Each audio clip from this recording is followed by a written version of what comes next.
Assalamualaikum warahmatullahi wabarakatuh. Perkenalkan, saya Dwi Romaita. Saya dari jurusan Tadris Bahasa Inggris UIN Maulana Malik Ibrahim Malang. Di sini saya akan sedikit menjelaskan tentang bagaimana opini publik, opini saya sendiri, serta implementasi Pancasila di dalam lingkungan keluarga saya, serta lembaga pendidikan di daerah sekitar saya tinggal. Oke, yang pertama, kita harus mengerti dulu apa itu Pancasila. Pancasila merupakan dasar negara. Pancasila juga merupakan ciri khas dari bangsa kita, yaitu bangsa Indonesia. Pancasila juga merupakan sumber dari segala sumber hukum.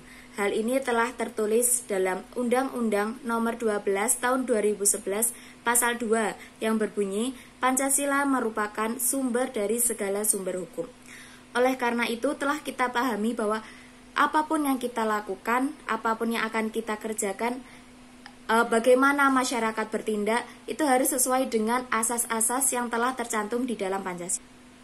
Selanjutnya yaitu implementasi Pancasila di dalam lingkungan keluarga saya. Yang pertama adalah sila pertama tentang ketuhanan yang Maha Esa. Jelas, saya pikir di dalam semua keluarga tentu telah ditanamkan bagaimana cara beribadah, bagaimana cara bersikap bermoral yang baik. Hal itu juga terjadi di dalam keluarga saya. Di dalam keluarga saya, orang tua saya selalu mengingatkan saya tentang waktu sholat, tentang membaca Al-Quran, serta tradisi di keluarga saya setiap hari Jumat. Seluruh keluarga besar saya itu melakukan tahlil dan membaca Yasin bersama.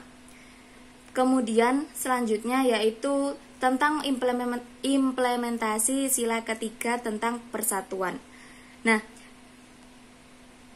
hal ini dapat ditemukan di dalam keluarga saya tentang bagaimana keluarga saya saling gotong royong, saling kita kerja bakti dalam membersihkan rumah. Saat kita ada acara keluarga atau acara apapun, kita sama-sama gotong royong dalam hal menyiapkan makanan, membersihkan tempat, serta yang lainnya. Selanjutnya tentang implementasi tentang mufakat. Nah, di keluarga saya ini banyak terjadi musyawarah, baik itu di dalam keluarga kecil saya yang terdiri dari ayah, ibu, serta adik saya, maupun di keluarga besar saya yang sudah terdiri dari paman, bibi, maupun sepupu dan keponakan-keponakan saya. Contoh kecil yang terjadi di dalam keluarga kecil saya. Sekarang, alhamdulillah, ibu saya dalam tahap pembangunan rumah. Jadi, tentang bagaimana warna cat rumah, tentang bagaimana model keramik, itu dilakukan secara musyawarah dan ditemukan hasil atau mufakat. Walaupun di tengah-tengah bermusyawarah kita memiliki perbedaan pendapat, apalagi perbedaan pendapat saya sebagai kaum muda dan perbedaan pendapat dengan ibu saya sebagai kaum yang lebih tua. Sedangkan di keluarga besar saya biasanya kita akan melakukan musyawarah tentang akan diadakannya acara tahlil untuk memperingati meninggalnya nenek saya, meninggalnya kakek saya, atau dalam acara yasinan. Nah, di dalam musyawarah ini di keluarga saya tidak semuanya memiliki pendapat yang sama, apalagi pendapat tentang bagaimana makanannya, bagaimana dananya. Tidak ada yang memiliki pendapat yang sama. Tetapi dengan diadakannya musyawarah, kita jadi mengesampingkan egoisme kita. Jadi kita lebih memperhatikan mana yang lebih bermanfaat, mana yang lebih efektif.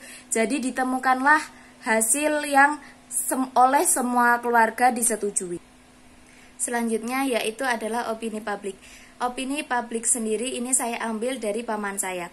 Paman saya dulu pernah berkata seperti ini, musyawarah yang saat ini kita lakukan itu bukan hanya semata-mata untuk menghasilkan sebuah kesepakatan, tapi musyawarah yang kita lakukan pada saat ini diperuntukkan untuk memberikan teladan atau ajaran kepada anak cucu kita nanti, supaya jika mereka kelak memiliki perbedaan pendapat, pertengkaran masalah, bisa dilakukan dengan cara musyawarah duduk bersama dan diselesaikan bersama-sama dan mencari solusi dari permasalahan tersebut. Sedangkan untuk penerapan sila keadilan sosial, adil menurut keluarga saya itu tidak berarti sama. Contohnya yang telah diterapkan oleh kedua orang tua saya, yaitu contoh penerapan uang saku antara saya yang sudah berkuliah dengan adik saya masih kelas 2 SMA itu akan berbeda karena kebutuhan kita juga berbeda. Selain itu juga pembagian tugas antara saya dan adik saya juga berbeda karena umur kami juga terpaut beberapa tahun. Oleh karena itu kami memiliki hak dan kewajiban yang berbeda. Tetapi dalam hal penerapan aturan, penerapan bagaimana kami melakukan kesalahan, kami tidak dibeda-bedakan. Walaupun adik saya lebih kecil, kalau adik saya salah, maka akan diberitahu salah, kadang juga ditegur. Sama jika saya melakukan kesalahan. Selanjutnya saya akan membahas tentang bagaimana opini saya tentang implementasi Pancasila di dalam keluarga saya. Menurut saya, penerapan asas-asas Pancasila di dalam keluarga saya sudah cukup baik. Atau semua asas ini sudah diterapkan dalam kehidupan keluarga saya sehari-hari.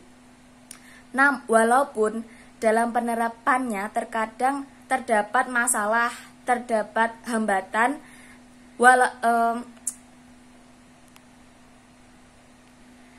asalkan tidak menimbulkan perpecahan atau menimbulkan masalah besar, itu tidak apa-apa. Selanjutnya yaitu di lingkungan pendidikan. Sesuai Undang-Undang Dasar Nomor 20 Tahun 2003 tentang Sistem Pendidikan Nasional atau Sisdiknas, yakni setiap warga negara yang berusia 7 sampai dengan 15 tahun wajib mengikuti pendidikan dasar. Di desa saya, di daerah Kabupaten Blitar, para orang tua yang memiliki anak-anak pada usia tersebut sangat semangat sekali menyekolahkan anak-anak mereka di MI atau Madrasah Ibtidaiyah dan sekolah dasar yang berada di dusun saya. Tetapi saat mereka menginjak usia masuk SMP atau sekolah menengah, banyak dari orang tua siswa tidak menyekolahkan anaknya karena ada beberapa faktor mereka tidak melanjutkan menyekolahkan anaknya ke jenjang menengah. Salah satunya yaitu faktor ekonomi, faktor mereka tidak bisa mengantarkan anak-anaknya bersekolah karena sekolah menengah pertama itu lumayan jauh dari desa tempat saya tinggal. Oleh karena itu, banyak orang tua yang bekerja sebagai petani, pedagang, tidak memiliki waktu untuk mengantarkan mereka sekolah, sehingga mereka harus berhenti sekolah atau tidak memiliki biaya atau karena faktor anak-anaknya sendiri yang sudah tidak ingin bersekolah. Seperti tetangga depan rumah saya, itu dia memutuskan untuk tidak melanjutkan sekolah karena dia sudah tidak ingin bersekolah, padahal orang tuanya mampu, memiliki kendaraan, dan hal-hal lainnya. Hal ini sangat disayangkan jika faktornya datang dari anak itu sendiri. Oleh karena itu, anak siswa itu diperlukan mendapatkan motivasi yang baik dari sekolah maupun dari orang tua atau dari lingkungan sekitar. Ya, itu tadi yang ingin saya sampaikan. Sekian, semoga bermanfaat bagi kita semua. Wassalamualaikum warahmatullahi wabarakatuh.